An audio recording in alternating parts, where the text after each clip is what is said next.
It's a beautiful day. Hey, hey, hey, hey, hey. It's a beautiful day. It's a beautiful day. Hey, hey, hey, it's a beautiful day. Hello WA and welcome to the new series of Our Town, the program all about why people should visit, live, work, play and invest in this awesome state of Western Australia. We'll be taking you to some amazing locations and we'll introduce you to the characters that make WA what it is today. But first up for the series, we're taking you to the West Kimberley. The first stop on our West Kimberley adventure is Derby, governed by a shire that looks after 118,560 square kilometres of real Kimberley country, a region of many landscapes and one rich in history. From the air, Derby and the surrounding region is just sensational, with huge tidal changes of up to 12 metres, defining a landscape that has been created over hundreds of millions of years. Derby itself has a population of some 4,500 people, and there's some great characters amongst them. It's these people and the magnificent country that surrounds this West Kimberley town that really draws you in. One of the true living examples of the area's huge tidal shifts is Talbot Bay's horizontal waterfalls, one of the greatest natural wonders of the world. Just north of Derby is the Buccaneer Archipelago. Created over millions of years and covering over 50 square kilometres, it is made up of over 800 pristine, mostly untouched islands of raw and ancient beauty.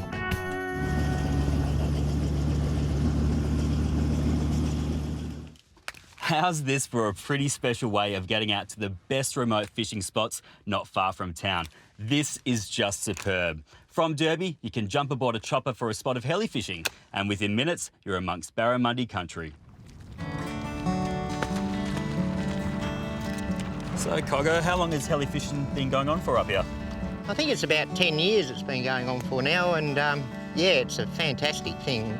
We get to all these remote areas that that are pretty much untouched fishing, or the marshes and mud flats here, you get bogged in your cars so you can't get to them. So the heli fishing is really good to get to good barra spots that no one else has been to.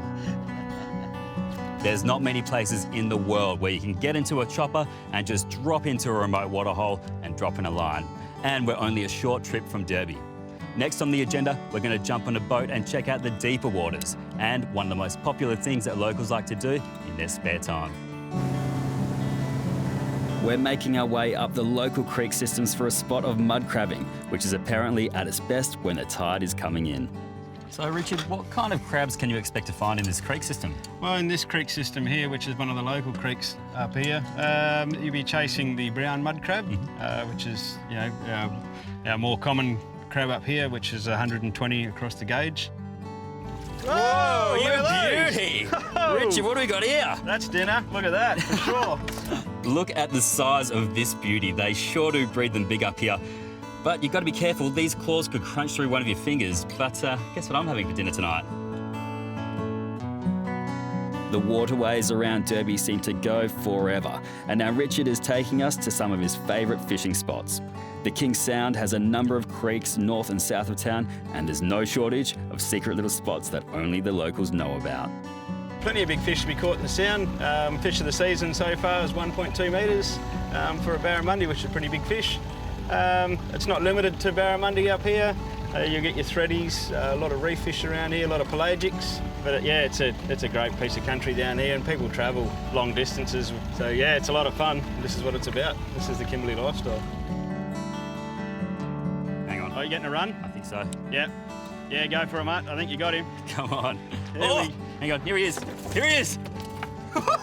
woo! Is he in? He's got him. Look at that. What is this? Beauty. All right, so this is a blue-nosed salmon, as you can see by the colour in here. And he's also identified by the 4 whiskers underneath. His counterpart, which is the king salmon, has 5. Yeah. But yeah, beautiful eating. Beautiful eating. That's Yes. exactly what I want to hear. Are we ready? Here we go, ladies and gentlemen, over here. After a bit of fun on the waterways, it's time to head back to shore and have a bit of a punt on the mud crabs. Yep, we're going mud crab racing. Throughout the year, tourists to Derby get in touch as they try and coincide their trip with mud crab racing. That's how popular this is. After the race, the club puts on a barbecue and mud crab tasting. This could only happen in the Kimberley. Come on, Jet. Come on, buddy. Mud crab racing was started by the Merry Island Fishing Club as a bit of a fundraiser for the club, and it's really taken off, proving popular for both locals and tourists. It's really got the community together, and it actually is a big focal point for a lot of tourists to come up, somewhere around between May, June, July when we had the crab races, and a lot of tourists come up, around 350, 400 turn up for the day, and a lot of locals as well, and everyone really gets together as a really big social get-together, and everyone has a great time, and it's been very, very successful for the club, and I think it's a big focal point for Derby community. If, or should I say when you get up to Derby, make sure you bring a bucket full of energy with you, as the amount of adventure on offer in and nearby this West Kimberley gem of a town is just non-stop. Yeah, you can take some time and spend a few days exploring, but once you get into it, there's just no stopping you. It's a beautiful day.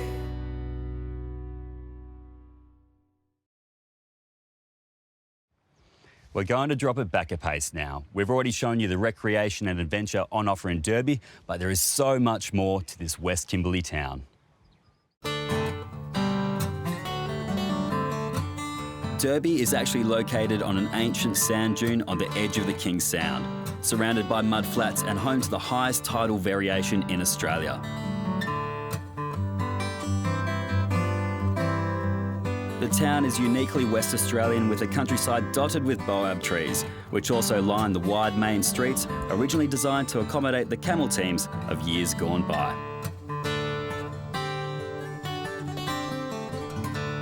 This boab tree is one of the most famous in the area and is believed to be 1,500 years old. Registered as an Aboriginal site, the prison tree was used as a staging point for prisoners in the early days and is on a site of cultural sensitivity. Just 7 k's from Derby, the prison tree has a girth of almost 15 metres and is a popular attraction for visitors to the region. Not far from the prison tree, you'll come to Miles Bore. In 1912, a man by the name of Alfred Duckworth Miles sunk the well to a depth of 322 metres at a cost of £2,700.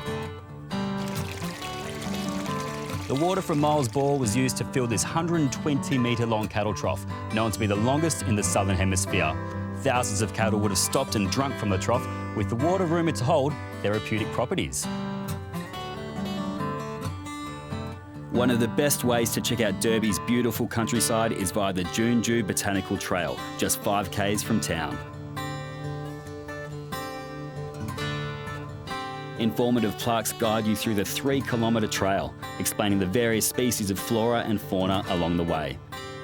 Over 30 species have been identified in the area, and during your walk, you'll experience a natural environment that is thought to have appeared before European settlement.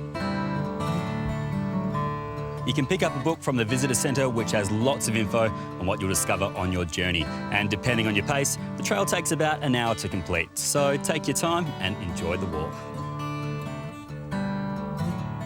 And I can't think of any better way to round off our visit to Derby than by taking in one of the Kimberley's famous sunsets. And I've been told the Derby Jetty is one of the best spots to watch the sun going down.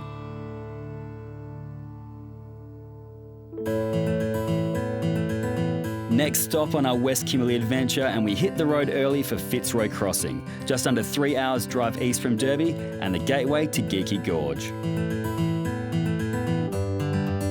Located on the Fitzroy River and only one of 2 towns along the 1,000-kilometre stretch of highway from Broome to Kununurra, this outback town was first explored in 1838. Over the years during wet season, the Fitzroy River has broken its banks many times and in flood becomes one of Australia's biggest rivers.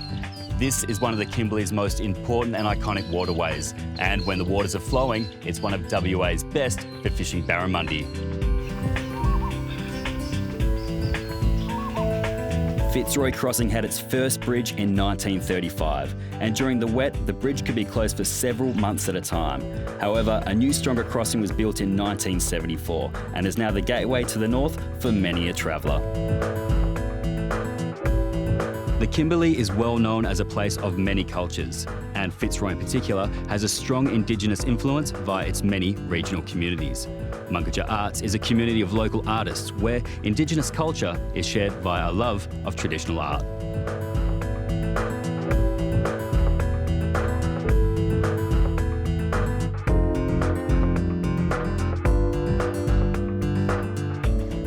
Over the years since it was first established in 1981, the gallery has won numerous art awards and provides a place for local community artists to portray their diverse backgrounds, from the desert to the river to traditional town and station life.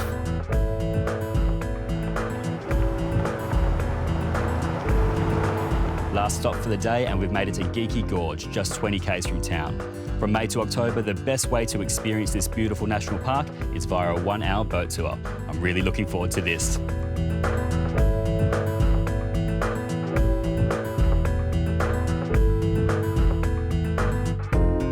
Located at the junction of the Oscar and Geeky Ranges, the Fitzroy River has carved a 30-metre deep gorge of sculpted rock formations, some from 350 million years ago. The park is one of the most accessible in the Kimberley. However, at full flood, the Fitzroy covers the entire national park, and during wet season, these waters can rise over 15 metres up the gorge walls.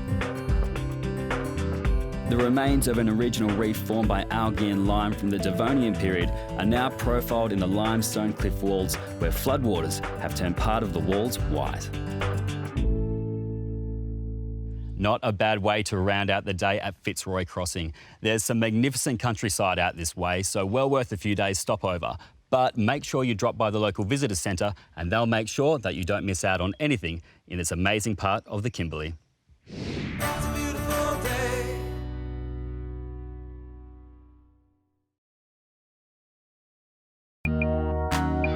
The West Kimberley is a region of diverse natural beauty, a region of many cultures and a history stretching back hundreds of years.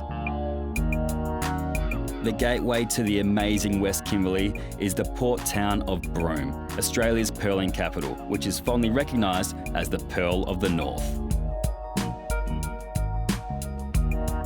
Today, the history of the pearling industry is still a driving force behind the coastal town. You're able to see firsthand how pearls are cultured via a visit to a local family-owned and operated pearl farm. And a visit to Broome's Chinatown will tell you many stories of an industry that continues to thrive in the region and how it was born. Broome's pearling industry is as rich in culture as it is in pearls, and one of the best ways of discovering Broome's unique heritage is right here at Chinatown's Pearl Luggers. Amongst the mangroves of Roebuck Bay's Dampier Creek, Pearl Luggers is one of the most fascinating historical journeys in Western Australia, where you get to experience over 150 years of Broome's unique maritime and pearling heritage, in the environment where the history was made. As you make your way through this museum of memorabilia, you get an up-close feel of what it was really like for pearl divers and why it was so dangerous. They really did put their lives at risk for the lure of the pearl. 80% of all of the shell buttons in the whole world had come straight from this town. Pearl Luggers carry out daily guided tours which highlight the impact that pearling has had up this way, and why so many people from all nationalities were enticed into the state's pearling industry. Stuart, there is so much history on display in here, so many stories from so long ago. Absolutely, Brent, it's unreal, you know. And this is a classic example. Beautiful boot here, 15 kilos each boot. Made from very strong leather, iron wood, and just lots of lead on the bottom, you know, just to keep them down on the bottom of the ocean floor. So they were really doing it rough down there, weren't they? Very rough, very hard life.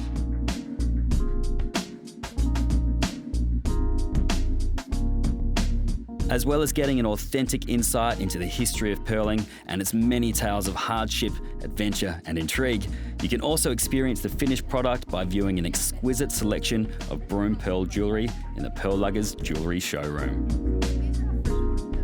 With the tour, you get treated to the delicacy of the deep pearl shell meat.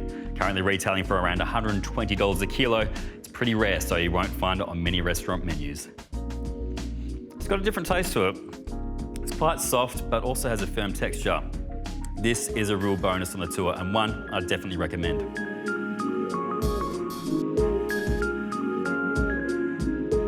At Pearl Luggers, you're lucky enough to get the opportunity to check out two of the last surviving pearling luggers. Pearling is still active off the Kimberley coast today, but these old luggers used to trawl the waters off Broome many years ago and have since been restored so tourists can see firsthand how pearling was farmed back in the earlier days. The Sam Mail and the DMCD are two of the old workhorses of the sea and give visitors some of the closest links possible to the pearling era of long ago, when the industry was a key economic driver of everyday life in and around Broome.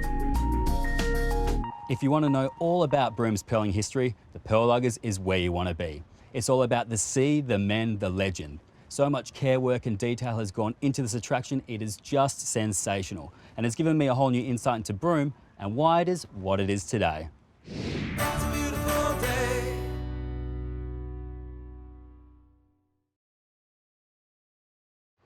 There's no mistaking this magnificent stretch of Western Australia's coastline. This is, of course, Broome's Cable Beach. Every year, thousands of people from all over the world visit Broome to immerse themselves in the town's unique culture and surroundings and enjoy the world-class tourism that has made this town famous. But Broome is not just a place to visit. People are making the move to set up home here and to experience the lifestyle that only the West Kimberley can provide. Broome's population is set to double over the next 20 years, and Landcorp's helping the community plan for this future growth by providing new residential, commercial and industrial land, which will give purchasers a chance to buy locally, as well as room to grow both their business and their family. During Perth's winter months, people escape to Broome's tropical climate and take advantage of the beautiful, balmy weather. With this unique climate in mind, Landcorp designed Wurundjeri Estate at Broome North with a view to interblend with the surrounding environment. Building guidelines ensure the new homes and gardens make the most of Broome's natural breezes, so that the homes are cool and comfortable all year round, as well as being water and power efficient. When we first started planning this estate, a lot of thought and consideration went into not only the estate's layout, but also the design of the homes themselves, to make sure that people who live here can really make the most of the local climate and enjoy the estate's natural surroundings.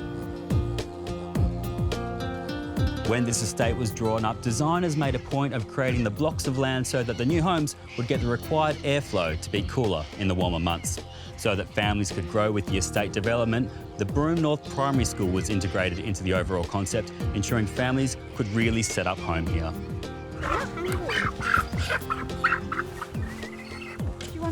The school is situated in a really close-knit and friendly community. Broome's well known for its outdoor lifestyle, and there's lots of parks that the kids can engage in nature play. The school is right in the middle of the community, and it's a really safe community, and the kids have settled in really well.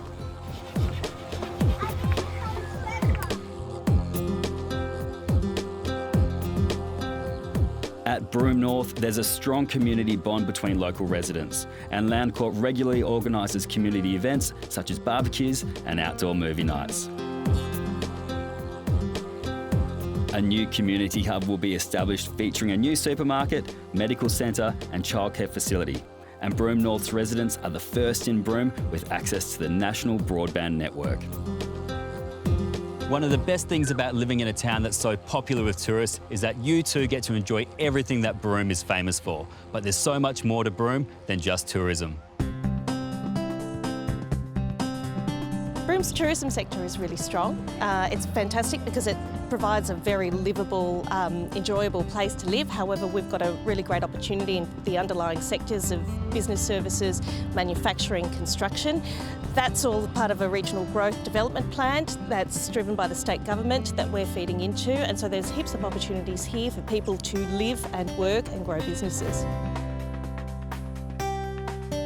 About 8 k's out of town, Landcorp's newest estate, the Broome Road Industrial Park, offers land for companies who specialise in logistics, construction and contracting. The estate is strategically located with easy access to the Great Northern Highway and Broome's Port, and is serviced with underground power, water and telecommunications. Broome really needed an estate like this. It's about allowing new businesses to flourish and grow here. We have industry that need the capacity to upsize, and so an estate like this with the infrastructure that they're offering, it really does provide for this growing business economy here in Broome. In keeping with local Indigenous tradition, the Broome Road estate has also been named Wagamburru Bergen by the local Yaru people, which means a working place in the bush. Yaru people were employed in Broome Road's initial Stage 1 civil works, landscaping and in designing the estate's entry statement, with Makino Blocks and Pavers becoming the estate's first anchor tenant. The biggest appeal to Broome Road is the affordability. We've been in business for 8 years and never seen an opportunity like this. We can get our road trains in and out of sight with ease. It is a great opportunity to future-proof our business. As you can see, from a livability and investment perspective, Broome and Land Corp have certainly got it covered. With no shortage of residential, commercial and industrial land available, there's plenty of opportunity for businesses and people to grow with this town and ensure this iconic location continues to flourish for many more years to come. Thanks for tuning into Our Town today. This really is a beautiful part of Australia, so make sure you get up this way and check out the best of the West Kimberley. Now, this is just the start of the Our Town adventure, so if you'd like to follow us, you can do so by liking us on Facebook. You're more than welcome to come along for the ride. Hope you can join us next time, where we'll see you somewhere in WA. It's a beautiful day.